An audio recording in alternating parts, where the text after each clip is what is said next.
those hazard lights can't stop me. I just hold on for dear life. Yeah, I can't give up this feeling. Selamat sore, selamat berjumpa lagi di podcast CU Angudi Laras. Podcast CU Angudi Laras ditujukan untuk mengupas habis tentang entrepreneurship, terutama entrepreneurship bagi kaum muda. Nah, hari ini saya bergembira sekali karena kita sudah kedatangan tamu dari pesisir selatan. Bukannya Roro Kidul ya. Mbak Esther. Halo. Selamat sore. Ya, selamat sore Mbak Ria. Apa kabar? Baik. Gimana ya. kabarnya Mbak Ria? Sehat, puji Ya, Tuhan. Sudah dari mana ini tadi? Tadi hari ini sudah muter-muter, sudah ke kebun juga. Tapi khusus hari ini mau berbagi ya di Angudi Laras ya. ya. Terima kasih loh. Sudah lama kan jadi anggota Angudi Laras ya? Ya, sudah dari tahun 2012. 2012 ya. Oke. Selama ini sudah mendapatkan manfaat apa aja tuh dari? Oh, banyak sekali. Khususnya dari hal permodalan, kami sangat dibantu sekali dari CU, itu luar biasa sekali, apalagi ketika 2012 itu kan saya masih terlalu muda, masih zaman jahiliyah. masih susah juga cari uang mau kemana, tapi karena bergabung dengan CU itu yang pertama dari segi permodalan saya dibantu, yang kedua dari segi jaringan. Okay. Itu luar biasa sekali. Tapi kalau yang saya ingat tuh dulu dari sisi nabung kayaknya dulu tuh ya, awalnya dari nabung sangat nggak bisa nabung. Ya. Ternyata surprise akhirnya punya tabungan juga di Angudi Laras ya. Oke, tapi sore ini kita tidak akan membahas banyak tentang simpan pinjam karena itu memang salah satu fitur ya di Angudi Laras. Nah, kalau di podcast ini kita akan cerita tentang bisnis. Ini kan wanita pebisnis kita nih. Apa nih bisnisnya sekarang? Kalau bicara soal bisnis itu sebenarnya banyak ya Mbak. Sudah mendarah daging ya, sudah sebanyak Mbak Ria. Saya kalau dari keluarga itu kami sudah ada usaha toko bangunan. Ya, terus kalau dari muda itu saya sudah dari dulu itu sudah aktif bergerak di bidang event organization otomotif. Wih, aku lupa ya. Balap motor. Itu lupa loh. Iya benar. Jadi kalau ada balap motor di Purworejo, ya itu pasti saya. Event organizer ya. Khususnya di balap motor. Ya, betul. Terus saya juga ada usaha agen pengiriman paket dan dokumen, sudah buka. Kalau sekarang itu bidang baru yang saya tekuni itu adalah bidang pertanian. Oke. Itu yang menjelaskan perubahan warna kulit. Iya, betul. Semakin eksotis kan ya. Iya. Kalau sekarang hal baru yang saya tekuni itu adalah di bidang pertanian.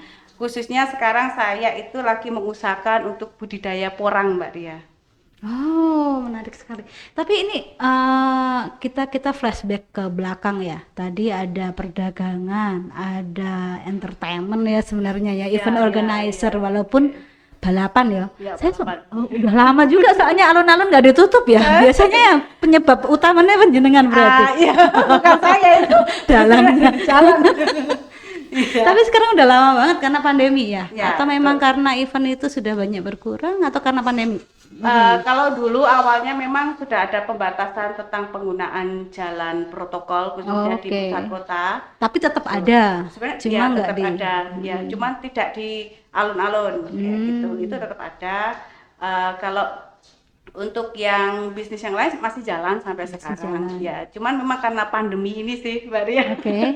Jadi kami harus berusaha bagaimana caranya bertahan, survive, sambil kita juga terus belajar. Karena kalau kita menyerah dengan keadaan yang sulit ini, semua banyak hal yang jadi korban menurut saya gitu. Nah, tapi kan ini ya, 4 bidang ini beda-beda semua tuh. Beda-beda. Bahan bangunan kan otomatis kan sing dilayani beda, yang dijual beda. EO juga beda, pengiriman juga lo baru tahu aku malah pengiriman juga nih. Masih baru tapi. Masih baru juga. Berarti nanti banyak yang bisa di-sharing harusnya karena ada bisnis yang banyak yang dilakukan. Dulu kuliahnya apa sih kok bisnisnya banyak? Kalau kuliah apa memang darahnya ya? Itu bakat apa ilmu sih? Kalau kuliahnya dulu itu saya di teknologi informasi sebenarnya Mbak Ria. Jadi berarti 4-4-nya nggak kepake. Masuk sebenarnya. Kita sama-sama kaum tersesat ternyata. Tapi tersesat di jalan Tuhan kan ya, tetap ya. Tersesat di jalan yang benar. Ya, Ya. betul. Oke, wah menarik sekali ya. Tetapi yang saat ini yang sedang getol-getolnya dilakukan Iya. sampai berjibaku sampai eksotis tadi itu adalah ini ya yang dibawa ya. Ya, ini salah satu hasil pertanian yang kami tanam. Pertanian. Wah, Iya.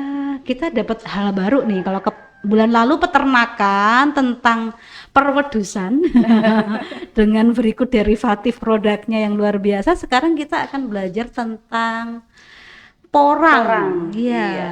Ini beda dengan apa ya? Suwek Iya, atau beda. iles-iles. Iya, beda beda ya. lagi, Tapi beda. banyak orang bilang ini sama. Iya, Beda. karena mungkin masih satu, istilahnya satu rumpun ya, atau satu apa ya? Semak sama. Ah ya, tapi jenisnya beda. Oh, jenisnya beda. Nah, iya. kenapa nih kok bisa masuk ke sini dari teknologi dari pasar apa tadi bahan bangunan, balapan, agen pengiriman, sekolah nang komputer di IT masuk ke porang ini kan Iya. nyebrangki tenanan nih. Mas, kenapa nih kok bisa masuk sini? Kalau awalnya sih sebenarnya alasannya terlalu dramatis sebenarnya. Waduh. mungkin. Tapi lebih bagus. Dramatis. Lebih bisa viral ya Dam ya kalau dramatis. Jadi ketika itu kami juga masih belajar ini ya Mbak ya, masih sekitar setahunan belum lama. Jadi ketika itu di awal pandemi itu semua bidang usaha turun.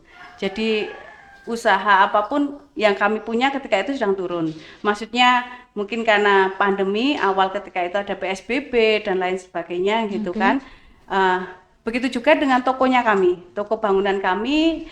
Pendapatannya turun, pembelian turun, otomatis pengiriman juga turun. Nah di situ karyawan saya kan banyak.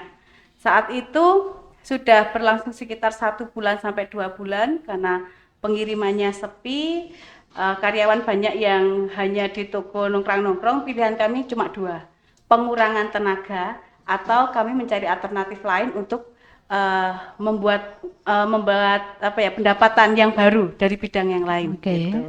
Oke, terus setelah itu pilihan kami karena kami tidak tega terus terang untuk memberhentikan karyawan kami. Dan rata-rata mereka udah lama juga. Ya, sudah lama. Pertama karena ya kedekatan kami ketika itu, terus juga yang kedua, kalaupun mereka kami rumahkan, nanti mereka kelanjutannya mau seperti apa, mau bagaimana gitu. Sedangkan setiap bulannya yang mereka harapkan itu cuman istilahnya yang kami kasih setiap bulannya kayak gitu. Kalaupun mereka punya lahan, ya kalau punya lahan bisa bertani sendiri. Tapi kalau tidak punya lahan kasihan kan. Akhirnya kami beranikan diri untuk ambil alternatif yang kedua. Kita harus mencari bagaimana caranya membuat pendapatan yang baru, mungkin dari bidang yang baru. Terus kami gali potensi kami yang kami punyai apa. Yang kami punya ketika itu hanya tanah, tapi tanah ini ketika itu belum dikelola dengan baik.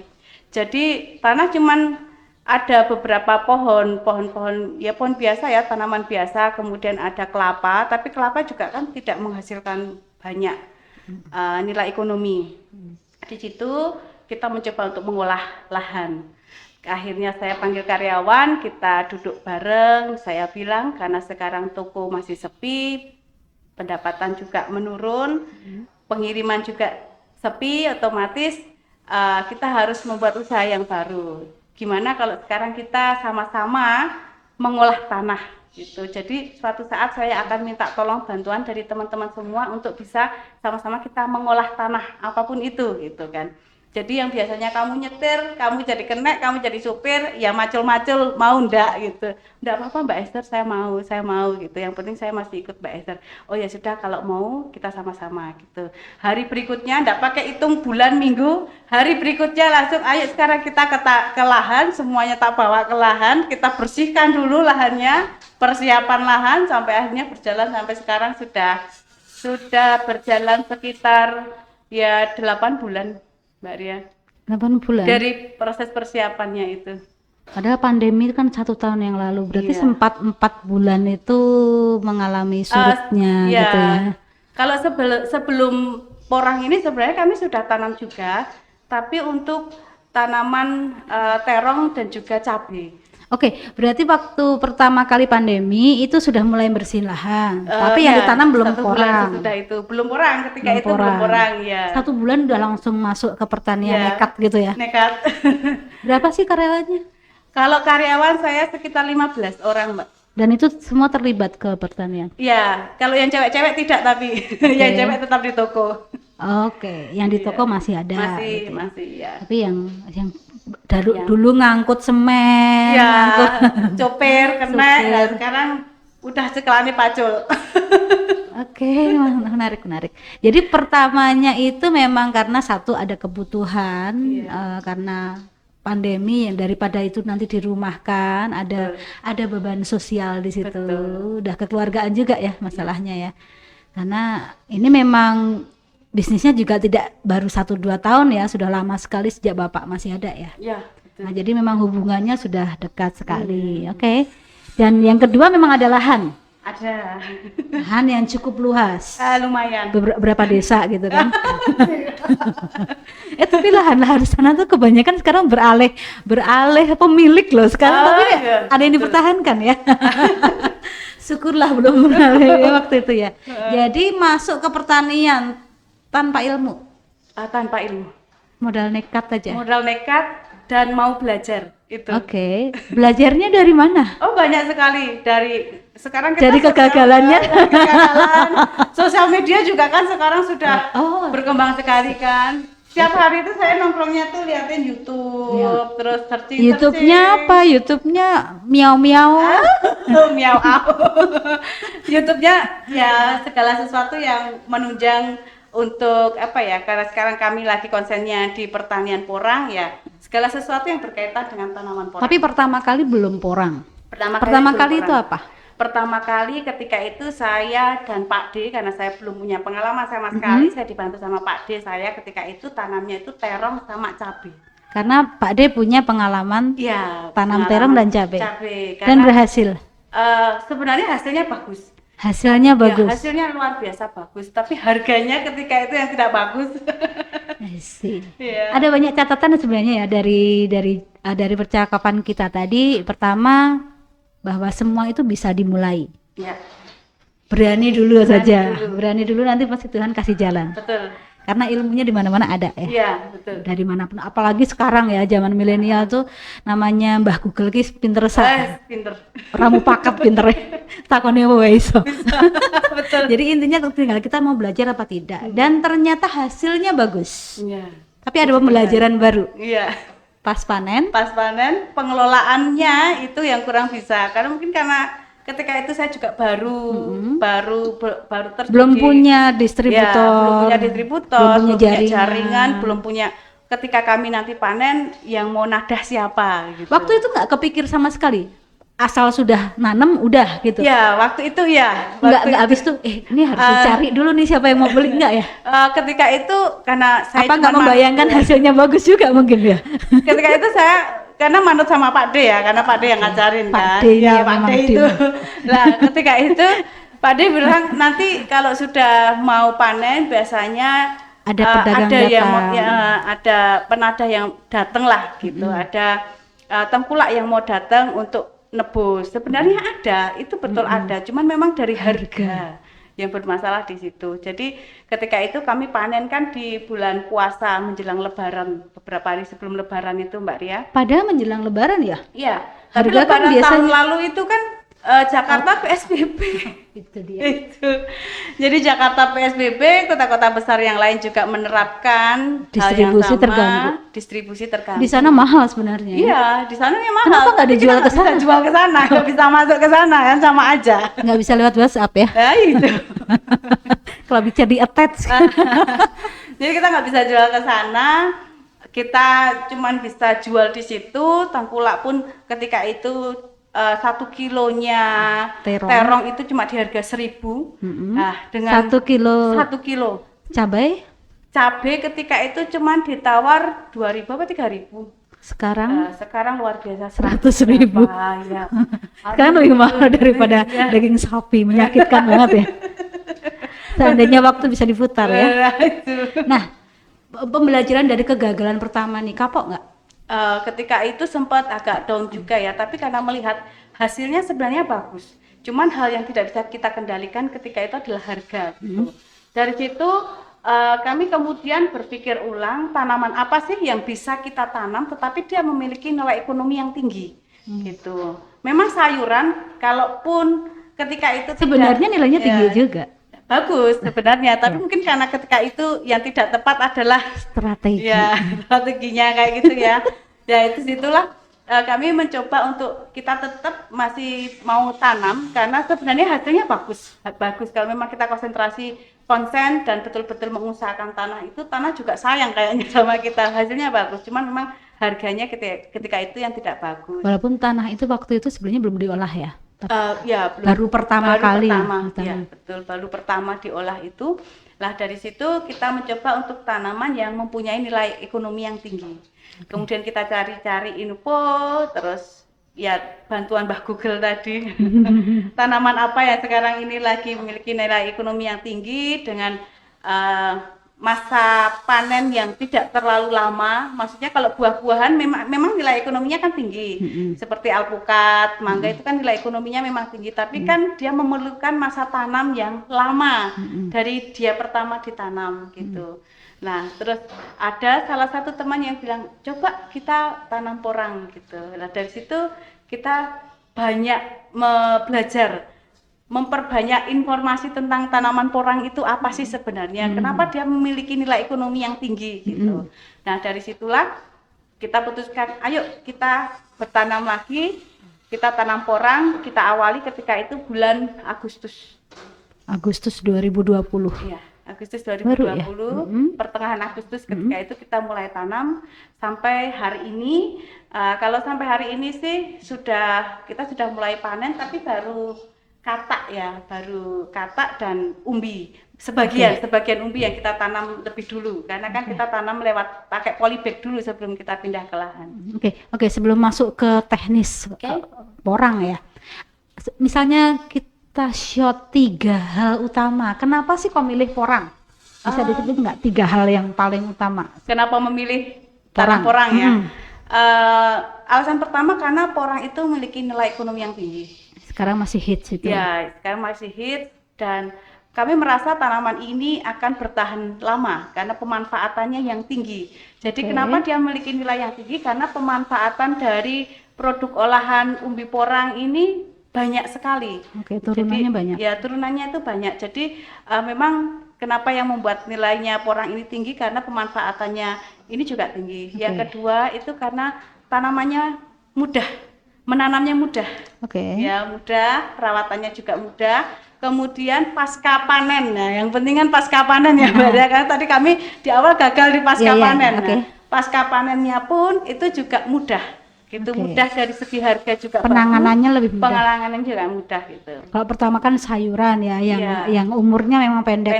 Walaupun proses nanamnya juga pendek juga sebenarnya. Tapi waktu itu nggak kepikir pasca panennya apa? Iya, waktu itu. Emang sudah itu lomboknya cuman garing gitu aja di lahan. Nah, waktu itu masa ya tiap hari harus bikin sambel, aduh. Waktu itu kenapa nggak dikeringin? Saya langsung kepikirnya sih itu jadi BON CABE kan sebenarnya bisa gitu kan, kita nggak bisa sebut merek ya, nggak di endorse ya. Tapi kan bisa cabai kering bisa. Kalau terong sih memang agak susah ya kalau terong. Tapi kalau cabai ini kan sebenarnya dia dalam bentuk kering atau segar pun masih bisa ada pasarnya gitu. Tapi memang nggak kepikiran waktu itu ya. Untuk olahan itu yang nggak kepikiran. Nanti kalau diulang lagi harus dipikirkan itu. Mungkin itu satu poin ya, pembelajaran dari kesalahan yang kita sedikit mengerem. Kesalahan yang pertama memang kebanyakan petani adalah tidak berpikir pasca panennya. Jadi fokus hanya di penanaman sehingga pada saat harganya turun pasrah.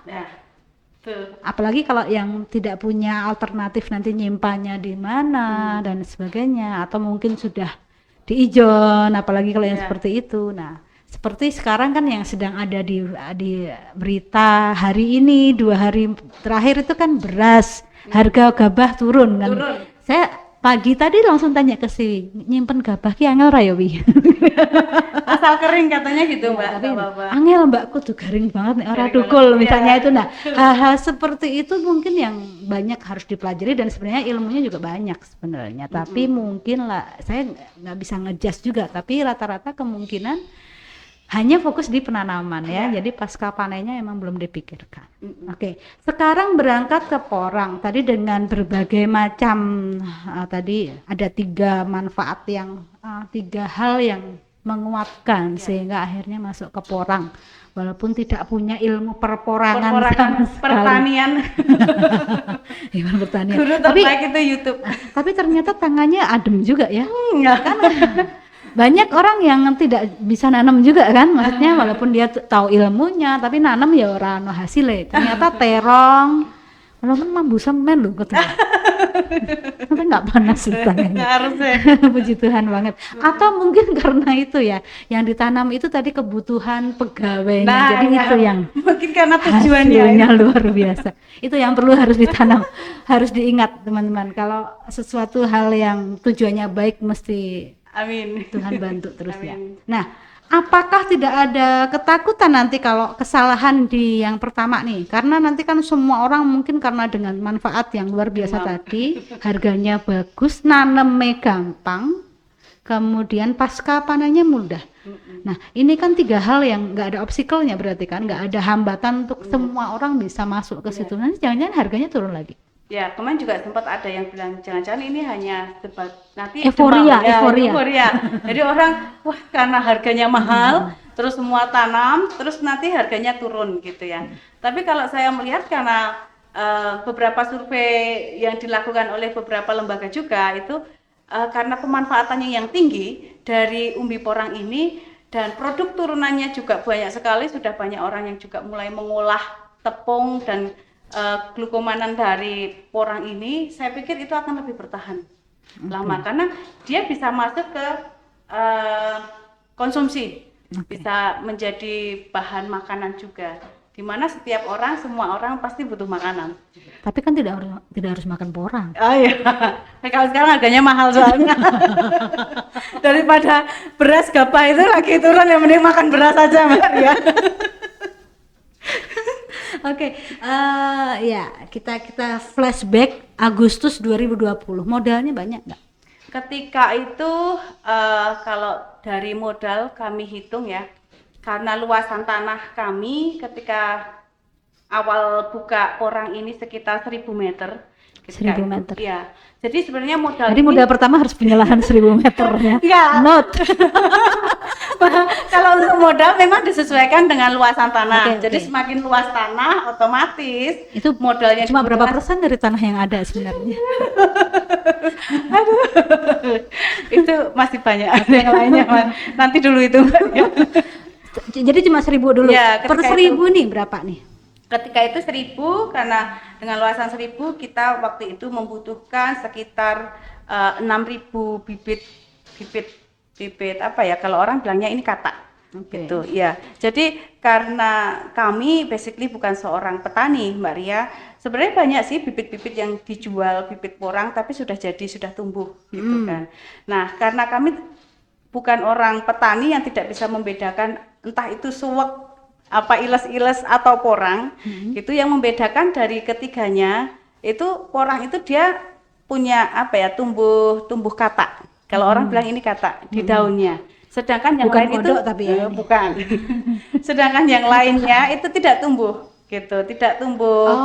Tidak ada Kalau suwak iles-iles dan teman-teman itu nggak ada katanya. Nggak ada katanya. Dia kodok kali ya. Ya, mungkin. Oh ini katanya. Ini katanya. Hanya ada di porang. Hanya ada di porang. Jadi karena kami menyadari kami tidak bisa membedakan itu, jadi kami betul-betul pengen menanamnya porang, kami belinya bibit katak ketika itu. Jadi bibit katak ini kami polybag terus kami tanam. Lah untuk lahan seluas 1000 meter ketika itu dibutuhkan kurang lebih 5.000 sampai 6.000. 5.000 sampai 6.000. Ya, maksudnya 3.000 sampai 3.000. ya 3.000 bibit karena 1 meter tanah itu bisa memuat 3 bibit. 3 tanaman. Dengan jarak tanam 30 cm. Jadi kita butuh sekitar ketika itu 5 ya 3.000-an itu sih, 3.000 sampai sebenarnya masih ada mungkin lebih dari 1.000 ya, karena yang pinggir-pinggir itu kami tanam juga. Oh, ini masih ada space. Ya, kami tanami, Tapi tutupi. masih lahannya sendiri Masih kan? lahan sendiri. Itu dengan biaya tenaga, karena tenaga tadi saya pakai tenaga karyawan, sebenarnya agak sulit juga menghitung tenaga. Terus lagi persiapan tanam itu kan kami tidak hanya bibit, tapi kami tumbuhkan dulu di polybag. Sebelum kami pindah ke lahan, kami tumbuhkan dulu di polybag. Kemudian pembelian pupuk dan lain sebagainya sampai saat ini mungkin sekitar 15-an juta. Per 1.000 ya? Iya, 1/1000 Untuk modal utama. Iya, tapi itu tergantung dari ini juga ya, maksudnya karena kami pakai tenaga karyawan, jadi agak sulit menghitungnya. Mungkin untuk tenaga harian untuk tanam sekitar 75.000 per hari untuk satu orangnya, ya kurang lebih sama sih, sebesar 15 juta. Oke. Ya, jadi itu per 1.000 ya. Jadi ini intinya kan sebenarnya juga tidak terlalu besar ya. Iya. Dengan catatan punya lahan tadi itu. Lahan sendiri ya, nggak sewa maksudnya. Lahan sewa berarti itu plus sewa itu kan. Nah, kemudian pertama kali ini tantangannya apa nih kalau pada saat nanam pertama nih? Kalau karena ini pertanian ya, kalau tantangan pertama tentu di tanah. Itu pengolahan Harus diolah dulu sebelum ditanam. Iya, harus diolah dulu karena lahan yang kami miliki, kami tidak bisa milih lahan, Mbak Ria. Adanya itu ya sudah itu aja. Tapi bisa kan lahan? Bisa. Nah, karena lahan yang kami miliki itu selama ini tidak pernah menjadi lahan pertanian, tidak pernah diolah. Jadi tantangan pertama kami ketika itu adalah pengolahan dan persiapan lahan.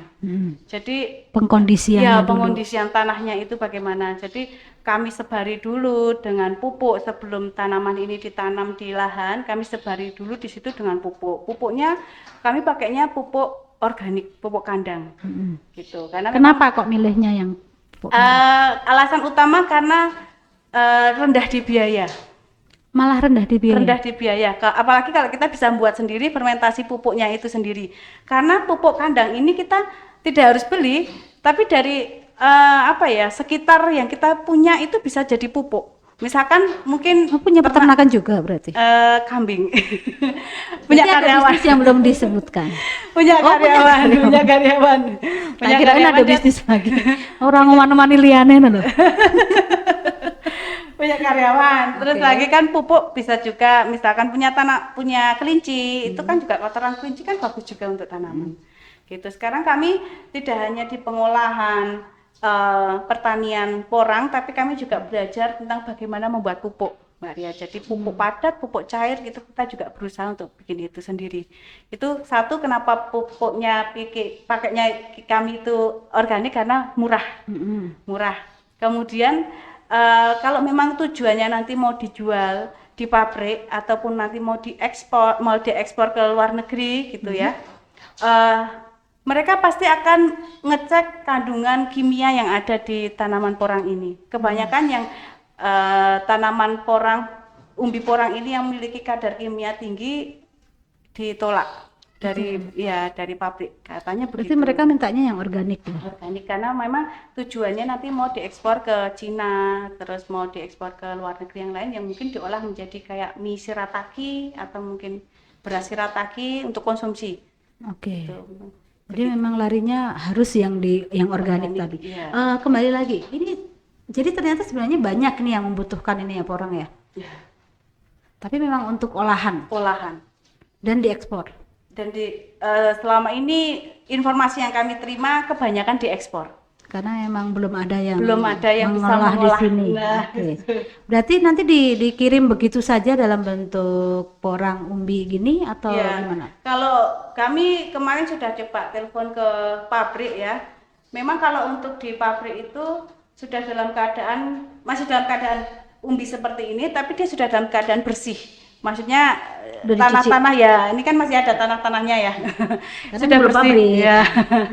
Baru diambil ini kali kemarin. Biar kelihatan porang beneran.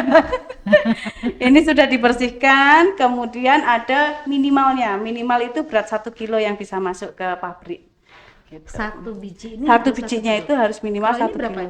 Ini tadi saya timbang ini 1,1. Yang berarti segini bisa ya udah ya? Bisa. Yang ini sekitar 8 atau 9 on tadi saya lupa yang ini. Oh, jadi kalau untuk masuk pabrik itu harus Minimal kisaran satu. itu. Nah, ini kan sudah jalan berapa bulan berarti? Agustus 8 sekarang Maret 6 bulan berarti. Ya. Sudah panen kah? Sudah mulai panen yang kataknya ini, kemudian untuk yang umbinya, yang umbi ini sebagian kami sudah mulai panen karena Ini panenan sendiri. panen sendiri. Ini tanaman sendiri. Baru sekali tanam udah segede ya? Iya. Oke. Oh, tapi jadi gini, balik lagi. Berarti apa sih yang bisa kita ambil dari menanam porang? Menanam porang yang bisa kita ambil, satu umbinya sudah pasti yang di bawah ya. Terus ada lagi katak ini yang tumbuh di daunnya. Kan ada yang gede, ada yang besar, ada yang besar, ada yang kecil. Iya, kayak yang besar Ini sama-sama katak. Sama-sama katak. Bukannya Tuh. cebong. Harusnya cebong, percil. Kalau yang besar kayak gini, ini biasanya dia tumbuh di pangkalnya. Jadi ini kayak katak super di tengahnya. Katak super. Katak super. Orang bilangnya katak super. Kalau yang kecil-kecil ini dia tumbuh di pangkalnya lagi. Jadi sebenarnya tanaman porang itu bisa dilihat usianya itu sudah berapa dari Besar kecilnya katak. dari tumbuhnya katak. Oh, Gitu. Jadi dia akan tumbuh di tengah satu, kemudian di setiap percabangan daunnya itu juga dia akan tumbuh lagi. Jadi satu tanaman mungkin bisa 4, mungkin bisa tumbuh 4, minimalnya 4 gitu. Itu satu sekali tanam. Ya. Tanaman bisa 4 biji nih. Iya, minimal. Lebih menguntungkan mana biji sama umbi? Sebenarnya sama aja sih sebenarnya menurut saya sih ya Mbak ya. Karena kalau untuk katak ini dia ditanam, dia bisa tumbuh lebih dari satu tanaman, bisa 2, 3, 4, bahkan 4 kali, dan dia bisa setelah dorman nanti dia sebelum dia dorman pasti tanaman berikutnya tumbuh lagi, dan tanaman yang kedua akan lebih besar dari tanaman yang pertama, yang ketiga akan lebih besar dari tanaman yang kedua, gitu. Jadi dia bisa tumbuh berkali-kali. Tapi kalau di umbi sejauh yang saya tahu kayaknya dia cuma bisa tumbuh satu kali, tapi dia besar dan katak yang ada di daunnya akan lebih banyak. Oke. Jadi kalau dari umbi nanti dia akan produksi katak lebih banyak. Iya. Tapi kalau dari katak dia akan produksi pohon lebih banyak. Pohon lebih banyak, tapi dari pohon itu juga akan tumbuh katak. Pusing juga Sama ya. aja. Nah, tapi kalau misalnya dari sisi omset penghasilan, lebih gede mana nih, dari katak atau dari umbi? Kalau untuk Jadi harga dua-duanya sebenarnya bisa dijual. bisa ya? dijual. Kalau untuk harga mungkin kalau dihitung kiloan ya, kiloannya sih pasti lebih mahal yang katak. Tapi hasilnya lebih Ya, dikit. Iya, lebih sedikit. Kalau 1 kilo katak itu kurang lebih sekitar 200 biji. 1 kilo. 200 biji harganya? Harganya sekitar kalau saat ini mungkin di kisaran 175 200.000. 200.000 Satu 1 kilo. kilonya. Ya. Itu berapa kali lipatnya terong ya? Cuman harganya itu enggak bisa jadi patokan Mbak Ria. Oke. Jadi semakin dia mendekati masa tanam, harganya akan semakin naik. Untuk yang bibit. Ya. Kalau untuk yang umbi ini ya kalau misalkan dijual begitu aja mungkin harganya hanya sekitar 6.000 sampai 10.000. 6.000 sampai Iya, 10.000. 1 kilo. Yang masuk pabrik itu. Dia masuk. Ya. Dan berarti sekarang kalau kembali kalau yang ini bibit kan Iya. dijualnya di petani juga. Petani Tapi kan dia bisa disimpan nggak? bisa Bisa disimpan. tahan berapa lama? Asal untuk penyimpanannya itu tepatnya kering ya Mbak ya. Terus diangin-angin, jadi dia tidak perlu dijemur. Jadi perlu kipas angin gitu. Enggak usah. Pakai AC. Itu nanti kosnya lebih mahal. Aja nggak pakai AC. Kalah rowongnya ya. Kalau ini dia sekali setelah dia dipanen seperti ini, dia paling tidak harus berhenti istirahat sekitar 2 sampai 3 bulan. Setelah itu baru dia bisa ditanam lagi. Setelah dipanen. Iya, setelah dipanen. Tapi kan tadi kan bilang kalau harganya kan mendekati masa tanam bisa lebih tinggi kan, berarti mending disimpan dulu dong. Iya, kebanyakan begitu. Iya. Tapi kalau dia disimpan nanti kan dia akan semakin ringan. Oh, I see. Tiku meneh. Busuk lah nanti. Dia akan Digelonggong. semakin ringan. Jadi mungkin mendekati masa tanam ya, maaf maksudnya masa tanam 1 kilonya isinya bisa 250 karena dia semakin ringan. Kenapa dia semakin mahal? Karena itu Kalau juga. besar kecil ini beda nggak harga? Sama aja. Sama aja. Sama aja, tapi ini Iya. beratnya lebih banyak. Iya kan Iya. gitu. 1 kilo pun ini Iya, cuma iya, 150. Oke. Nah, berarti nanti juga harus dianalisa juga paling tepat tuh berapa bulan jualnya ini kan, iya. dari sisi penyusutan Penyusutan berat sama kenaikan harga. Kalau misalnya penyusutannya 50% tapi naiknya 100%, why not kan gitu. Harus dihitung juga, jangan jadi satu sisi doang. Oke. Jadi menarik nih ya. Jadi hampir semua bisa dinikmati ada hasilnya ya. Hasilnya. Lumayan ya. Tapi sudah berhasil nggak sekarang? Kalau- Sudah ada hasilnya kah sekarang setelah 6 bulan? Sudah sih, sudah ada hasilnya. Sebagian sudah kami panen. Ini juga kata juga sudah kami panen sebagian karena nggak bisa bareng. Jadi dormannya kan nggak sama. Dorman itu tanaman itu akan dorman dengan sendirinya. Jadi ini nggak boleh dipotol, harus jatuh sendiri. Gitu. Iya. Kalau dipotol nanti hasilnya nggak bagus. Ini kan tumbuh di daunnya, di pangkalnya itu. Tapi nunggu daunnya itu dorman dulu, luruh dulu. Secara otomatis dia dorman akan itu apa? Nanti kan tidak semua orang tahu. dorman Ini itu panggung apa ya? kok. Kalau setahu saya dorman itu kan kondisi dia tidur gitu. Tidur, iya. Jadi ketika dia sudah masanya dia sudah Layu gitu kah? Iya, layu pohonnya? dengan sendirinya. Dia akan layu dengan sendirinya, terus jatuh, menguning. Nanti menguning dia akan mati. Nah, ketika dia menguning terus dia mati, otomatis kan ini lepas dengan sendirinya di daunnya. Nah, itu yang tidak boleh kita, kalau bisa jangan dipotol, tapi biar lurus dengan sendirinya, ya. Oke. Tapi setelah luruh aman ya? Aman. Oke, diobani wong liya. Ya itu kalau di tanahnya sendiri mungkin aman. Kalau sewan, kalau jatuh balik neng sewan. Sing pada yang punya tanah ya kan. Lebih mahal kan masalahnya ini ya. Oke. Terus ada pengamanan juga nggak sekitarnya? Oh, Malah jadi bertanyanya ke sana ya. Aku langsung mikir cukup uang bi. Apalagi kalau tahu harganya mahal kan. Lebih mahal daripada. Kalau itu tergantung lingkungan juga ya Mbak Ria ya. Ya puji Tapi Tuhan siapa yang berani ya ambil ya. Puji Tuhan kalau punya kami aman. Sing duwe kidulan lho. Rata gue helm atas. Oke, jadi ini yang bisa diambil dari tanaman porang ini tidak hanya umbinya ternyata, malah ada yang nilainya lebih besar juga yaitu di kakak.